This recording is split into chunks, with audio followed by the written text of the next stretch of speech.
ಕೇಳಿ ಸಿಡಿದ ಕೋಲ್ಮಿಂಚಳುಗಳ ಸಂದಣಿಗೆ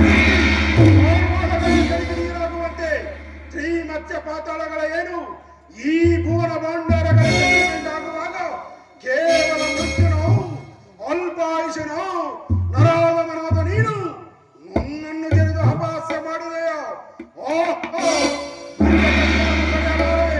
ಹೊರಿಯನ್ನು ಬೇಡಲು ಹೊರಿಯೂ ಅದಕ್ಕೆ ಆಗದೆನ್ನಲು ಅದನ್ನು ತಿಳಿದ ಸತ್ಯರಥನು ತನ್ನ ಅರ್ಧಾಂಗಿಯನ್ನು ಕರೆದುಕೊಂಡು ಹೋಗಲು ಪ್ರಯತ್ನಿಸುತ್ತಿರುವನು.